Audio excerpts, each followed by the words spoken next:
everybody, and welcome back to Aamsuntitledpodcast. I'm Am. Hi, if you've never met me before, it's really nice to meet you. Welcome to my Percy Jackson dedicated podcast. In today's episode, we are going to be reading Chalice of the Gods together. So we are doing chapters 1 to 7 together. So if you don't really know how this works, I guess if you're new to my podcast, maybe you don't know the structure of what I do. So what I do is I read through the chapter, of course, by myself, not while I'm recording because that's weird, but I read through the chapter and I pick out the main bits and I basically just give you my running commentary throughout. So any thoughts, ideas, any Easter eggs, any references to previous books that I pick up. Um Obviously the last episode that went up was the best of Percy in Chalice of the Gods. And spoiler alert, if you haven't heard that episode, I used all the moments from the book and I will kind of touch on them again in this, not as much or go into as much detail as I did previously in that episode. But yeah, I did shed a couple of tears last episode and I am really sorry. Feel free to make fun of me in the comment section for that. As I was editing it today and I relived it, I was a bit like, yeah, why is that on the recording? Although I can't take it out because I was just like, that's who I am. I'm very real and I'm very raw. And I like to be 100% transparent and honest in everything that I do. So I've left it in there. So, like I said, I've given you guys full permission to take the piss out of me for it. Uh, then you know that the emotion is very real and there's no filter, clearly. I just wanted to say one more thing. Anybody who is following me on Threads or on Instagram, particularly on Threads, I just wanted to say the last thing that went up, um well, one of the last posts that went up was the picture of the Percy Jackson books, the first five books, the original covers that I read the series on. And I sort of put a little heartfelt note up there, and so many people responded to it and they were like, I totally feel the same way, blah blah blah. I had so many amazing comments underneath that thread, and it just made me so happy. Like, I'm still getting comments even now, like from people who agree with me, and I've been reading through so many of them and it just makes me so happy. And I do respond, guys, by the way. Like, if you make a comment under one of my threads, I do tend to respond because I'm one of those people, like, I like talking to people, I like having a conversation with people, and I like meeting people who are just as passionate about this as I am. And yeah, it was really nice. Like, some of those comments were really heart touching, and if you haven't read any of them, I highly recommend reading them. They're on my threads, which is at Aamsuntitledpodcast. And yeah, they were just so lovely, and it's so nice to see so many people interacting with me on threads. It was really sweet, and I love you guys so much. Like, I couldn't do this like without knowing that it's being appreciated, even if it's by just a small number of people. Like, I really appreciate that. So I just wanted to put that out there before we started because I thought that it was worth mentioning. So yeah, if you're not following me on Instagram and not following me on Threads, do it now. You'll be the first to know when a new episode goes up. I like to say I'm a lot more active on Threads than I am on Instagram or anywhere else, I guess. Yeah, I wasn't really very good of a social media girl, I'll be honest, but I do try my best. Of course, with this podcast is completely different. Like, I have to be somewhat decent at using social media, and I think I'm getting a little bit better than I was. Anyway, I have been rambling on for nearly 4 minutes and we haven't even started the book yet. So let's just get on with it before I find something else to say and we waste another like 5 minutes. So let's go. So part one, like I said, is chapters 1 to 7. So, like I said, I just give you a brief overview of what happens in the chapter and any comments, feelings, thoughts that I had regarding that. So, chapter 1. The book starts with the line, "Look, I didn't want to be a high school senior." Guys, I see what Rick did there. It's very, very clever. And it gave me that feeling of nostalgia again. And basically, Percy gets called to the counselor's office, and he's sort of giving us a little bit of like an internal monologue about the fact that he's trying to get into, I think it is New Rome University. Like, feel free to connect me if connect correct me if I'm wrong, but I think it definitely is New Rome University that he's trying to get into.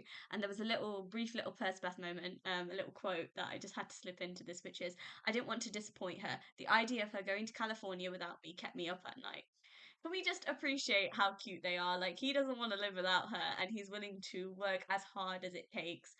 to make sure he gets into university with her. Like, isn't that just like the sweetest thing ever? Oh my gosh, they're just adorable. So the counselor that he goes to meet is Eudora, and she asks Percy, about how his college applications are going. And she's actually a Nereid, and Poseidon has sent her to pass on a message, basically. So, in other words, she tells him that in order to get into college, he needs 3 divine recommendation letters from 3 different gods, which means that he'll have to take 3 quests from different gods to get these letters so that he can get into New Rome University, basically.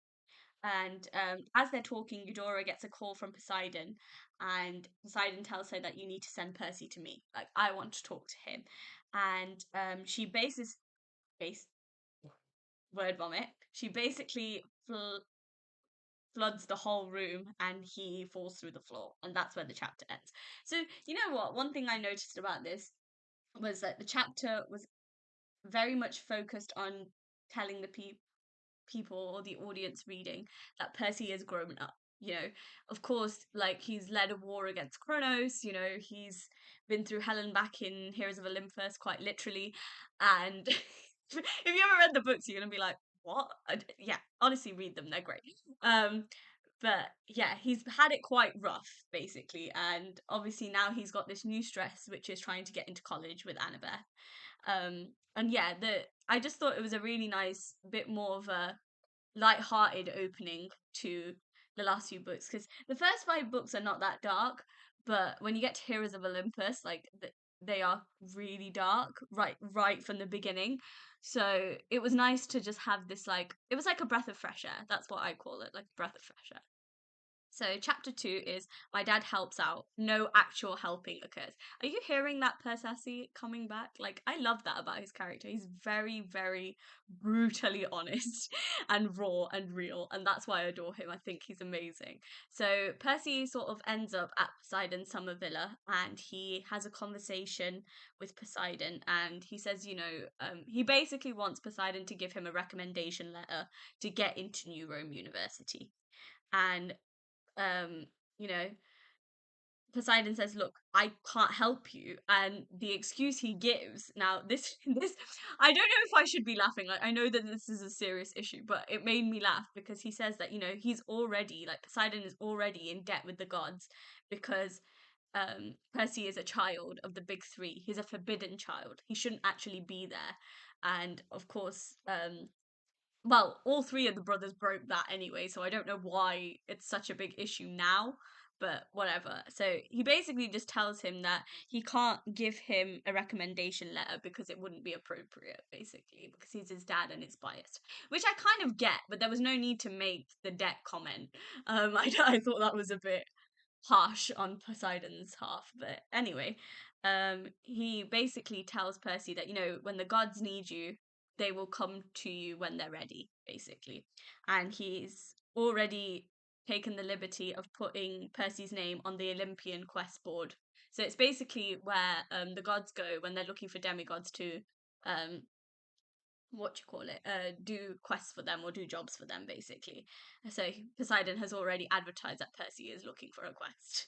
Now, I don't know if that's really nice of him or a bit like, okay, you should have at least asked Percy first before he did that, but whatever.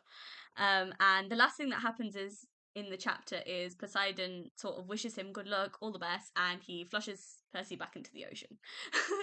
So yeah, that chapter made me laugh, and I just thought it was, yeah, like I said, I just thought that debt comment just wasn't necessarily necessary. Like, if it didn't make Percy, I felt bad like when I read that comment. I was like, oh, ooh, that must really hurt. Like, it's not Percy's fault that he was born. And it's not like Poseidon was the only brother that broke that vow. Like, all 3 of them did it. So, again, not seeing the issue, but anyway, let's move on. So, chapter number 3, which is We Complain About Quests and Decorative. Annabeth. So, of course, Percy goes back home to school and he meets up with Annabeth and he tells her about these quests. And obviously he's a little upset. He thinks that even after everything that he's done, he's saved the gods multiple times, and he still is having this moment where he feels like he's not done enough, like even though he has. And there's this little Persephone moment that made me really happy, which was, "It's hard to be sad when I'm with Annabeth."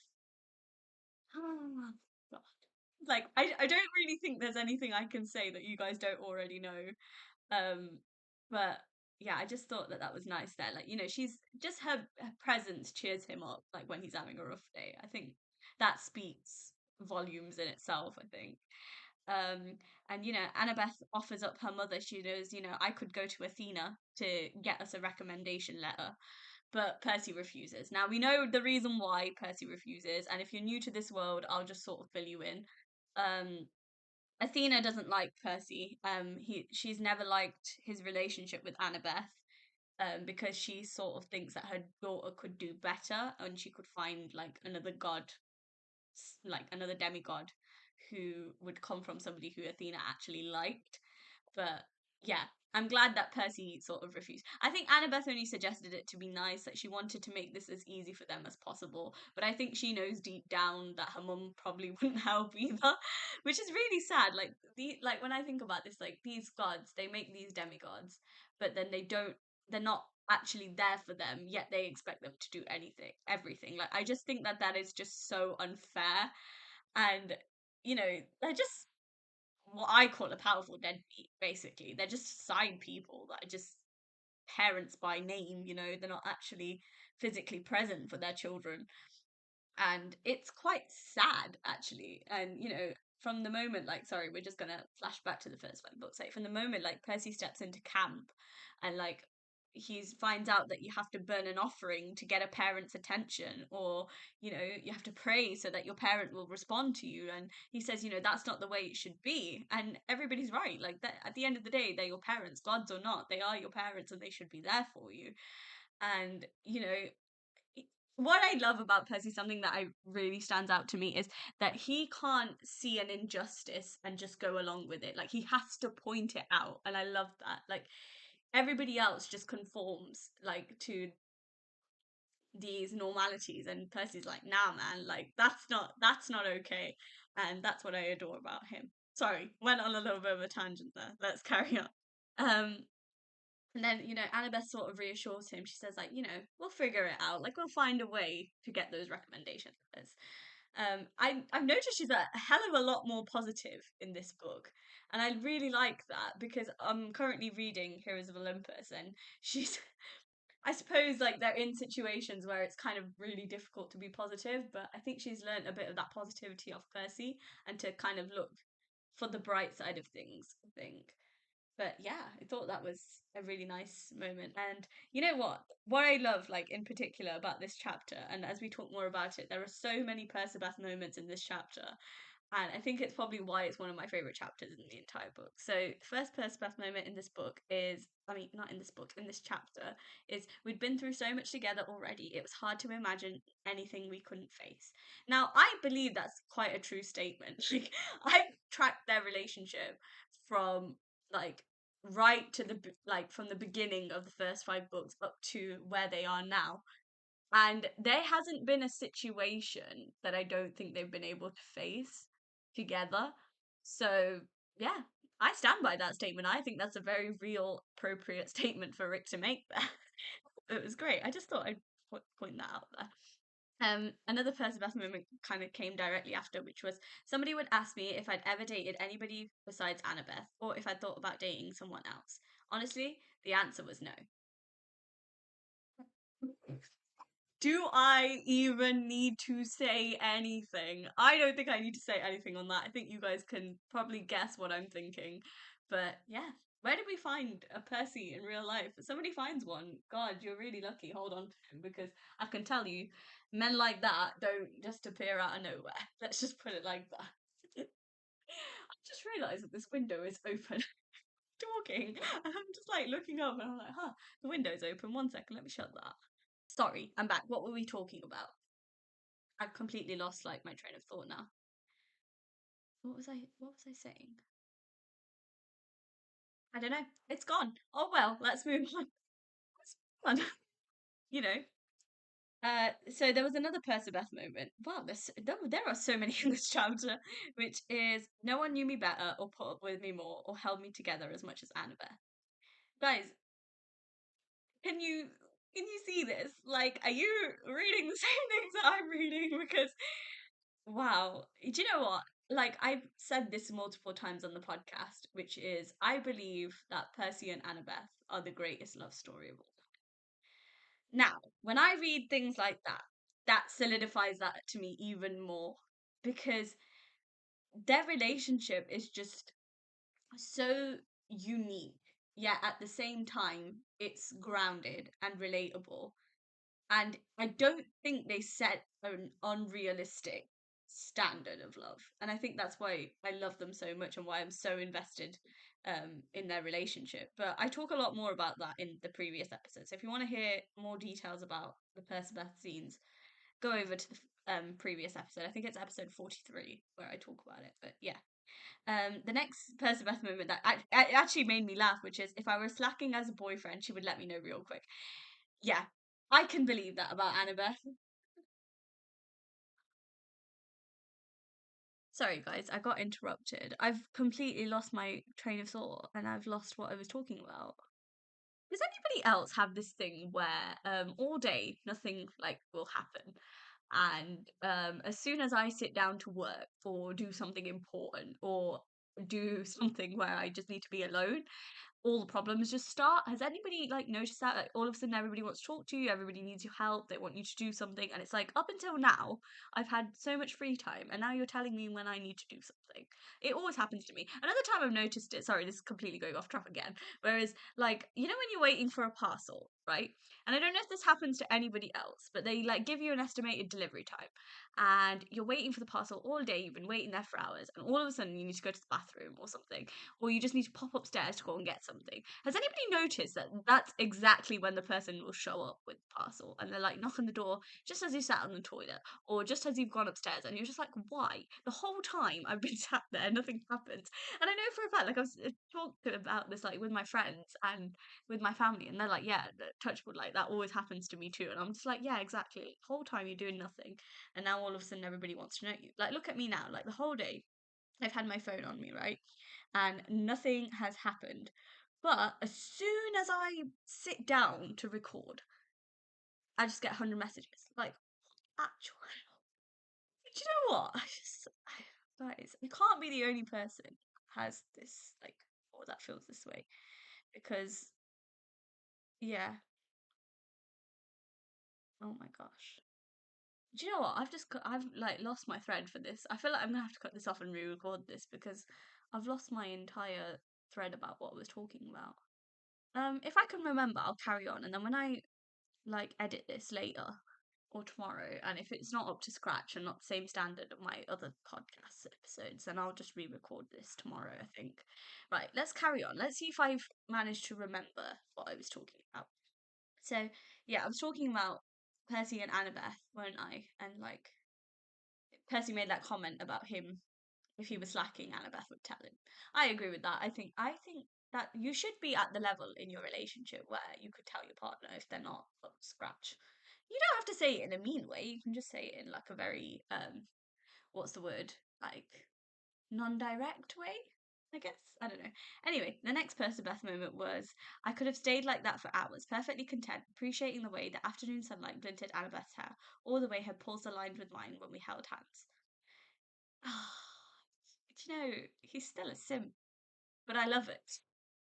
Yeah, he's the only guy who can simp that doesn't make me feel uncomfortable or like awkward or cringe.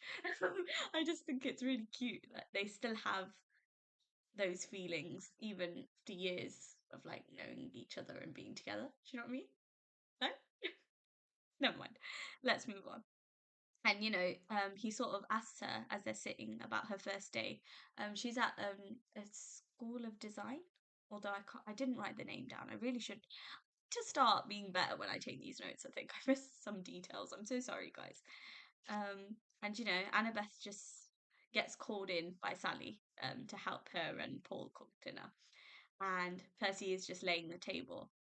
And there was just this lovely Percy moment, which is if I had to choose between being with Annabeth and, well, anything, that was no choice at all. I'm swooning, guys. I'm swooning.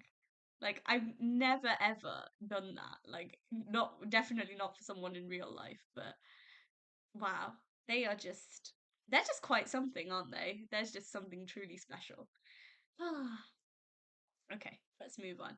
And just as they're about to sit down to dinner, somebody very special knocks on the doors. A character who I've really missed, I'm not gonna lie. And it's Grover, and he arrives with a fresh basket of strawberries, and they all basically sit down and eat together. Now, I just had to put this little bit in there, which is nothing to do with Percy and Annabeth and nothing to do with Grover. But they're talking about Sally's first novel finally being published. Now, Sally has had it hard. If you haven't read the books, there's a little bit about it, I think, in the Lightning Thief book. And, she's, bless her, she's an orphan. And, obviously with the whole marrying Smelly Gabe, and, she had to give up her dreams and just work. Um, and finally now she's doing something that she truly loves, and she's with a guy who really loves her, who is Paul Blowfist. I think he's so adorable, and she's just. It made me happy seeing her happy. Like I felt like it was one of my, like seeing my own mum happy, and it was really nice when I read that moment. So I just had to put that in there. And Grover says that if you need a hand on these new quests, I'm here. And I was like, yes, we're getting the original OG Celestial trio, trio, trio back. That's what I meant. And, Paul tells them, to be careful. And, Grover thinks that they still have a few weeks before the first quest sort of arrives. That is 100% not a true statement. I know for a fact, like, I remember reading that and I was like, yeah, no, it's gonna arrive probably as soon as possible. So, chapter 4 is I take a himbo for smoothies. Oh, guys, look at that. The first quest arrives. And Percy meets a god who hasn't shown up in any of the books so far. And he meets him as he's going to see Annabeth and Grover. And the god introduces himself as Ganymede, and he is Zeus's cupbearer. And he says, like, he wants to talk. So they go to a smoothie bar, and there's this little moment where Annabeth, before the god even introduces himself, she already knows that he's Ganymede, and she calls him gorgeous. And this moment made me laugh, so I pulled the quote directly from the book, which is, "That seemed to cheer up the god, though it didn't do much for my mood." She paid one guy a compliment, and this guy gets jealous. It's very cute, actually. Um, and I could honestly smell that jealousy from like the first few lines, like it just above that, and I was just like, yeah. And do you know what? I love that Rick makes them experience these very normal emotions. Like when you're with someone, you're bound to feel a little bit of jealousy here and there. Like even if you're not like the most unpossessive person, like if somebody is like making a move on your significant other, you're gonna feel a little bit of a twinge. And obviously by Annabeth calling Ganymede gorgeous, I think it sort of triggered something in Percy a little bit. But I thought it was really funny. And I don't think Annabeth meant it in, of course, a flirtatious manner. She just said it just out of in a complimentary way, I guess you could say, but it was just really funny. And Ganymede tells him that this quest has to be discreet, and that he hates his job, basically, of being a cupbearer. And he tells them that the Chalice of the Gods has been stolen, basically. And that's where the chapter ends. So, chapter number 5 is Everybody Hates Ganymede because he's so pretty. Are you hearing the sarcasm, the Percy? I could hear it. Like, it's almost as if Percy said it in his voice in my mind, and I was just like, yeah, I know where he's going with this. And, upon seeing the smoothie cups arrive on the table, Ganymede starts crying, and he says that he wants them to promise that they will keep this quest confidential, basically. And he says that the reason why he's chosen Percy for this quest is because he turned down immortality. And that was a really big moment. Like, he turned immortality down for Annabeth. If you want to know more about that, I've talked about that when I read the books with you guys. I think it's Last Olympian. I think it was in 2 or 3 parts. I talk about it in there. Check that out if you want to hear my whole thing on that, because I think I had a really good rant about mean, who wouldn't? Let's be honest. And Ganymede thinks that somebody has taken this cup on purpose to embarrass him, and he's got two suspicions. So one is the goddess Iris, and one is Hebe. And Ganymede tells them that they will find both of these goddesses in Manhattan, and that Ganymede promises that if this chalice is returned in time, he will give Percy a recommendation letter. And Grover claims that he's got an idea of where they can start for this quest. And that's where the chapter sort of ends. Now, I have something really funny to confess to you guys about chapter number 6. Now, I am British, right? So the way that the title of this chapter was spelled, so it's because licorice. Now, licorice is spelled differently, like in UK English, right? So when I first read that word, and I can't believe I was having such a dumb moment, I had to Google the way this was spelled because I didn't know what it was. And then I saw that obviously American people spell it different. So I just thought I would share with you guys that I didn't know it was licorice, and I didn't know that you could spell licorice like that, basically. So yeah, I had a really dumb moment, and I thought I would embarrass myself and tell you guys about that. So let's just move on before somebody savages me in the comments or on Instagram or on Threads. Let's move on. So the trio arrives in Times Square, and they go inside Heebie Jeebies, which is an arcade. Now, I thought this was a really cool idea, like setting like a chapter in an arcade. Like, obviously, we've had the big scene in the Lotus Casino, but I thought this was really interesting. And Percy realizes as they're walking through this arcade and they're seeing all these childhood games that they used to play that this is a trap, and it's a nostalgia trap. So basically, this arcade keeps people from leaving because they're so invested in reigniting their childhood spirit, basically. And I just thought it was so clever. Like the way Rick comes up with these original ideas, like I really want to talk to him one day and just ask him, like, where's he getting this content from? Because can come up with an idea as good as that. I guess that's why he's one of the best authors ever, I guess. And Annabeth asks Sparky, so I think Sparky's a girl that they meet at the front of the arcade, about Hebe, and she tells them that she will be at the karaoke bar. It's like, why a goddess would be in a karaoke bar? I'll never know, but yeah, it was just really funny. That made me laugh. And Annabeth wants Percy to sing Shallow with her, and Grover is feeling like this awkward third wheel. Do you know what? I used to really feel bad for him, like when they used to be on quests with Percy and Annabeth, because he must feel like such a like I feel like I'm third wheeling on their relationship when I'm not physically present there, like I'm just reading it. So I can't imagine how he must feel. But it's really funny, and I just thought I'd put that little detail in there. So they go inside the karaoke bar and they come face to face with Hebe, who invites them to sit down with her and talk. So, chapter 7, which is the last chapter we're going to be talking about for this part, because I feel like we've been talking for a very long time. I've had lots of interruptions, but let's just carry on. So, chapter 7 is Big Shocker, I Offend a Goddess. Great, here we go. Percy is coming out and he's going to say something and they're going to get in trouble. Anyway, let's move on. So, as they're sitting with Hebe, she's bought pizzas out for them to eat. And she also brings up Percy turning down immortality, and she thinks that it was a stupid decision, right? And Annabeth defends him straight away. But are you seeing this fatal loyalty sort of thing rubbing off on her as well? And she says she calls it a selfless choice, and it was completely selfless. And it was for Annabeth, but of course she didn't mention that detail. But yeah, why would turning down immortality be a stupid choice? I don't know, blows my mind. I guess maybe because she's a goddess herself, like she couldn't imagine living a mortal's life, I guess. And as they're in this little booth where they're eating, they're noticing that people are turning younger. Now, that scared me a little bit. I was like, oh no, they've just walked directly into a trap. And, they ask Hebe about Ganymede, and she sort of drops the bomb that she already knows that he sent them on his behalf, because obviously he has the suspicion that she did something. And she also tells him that she knows that he's lost the chalice.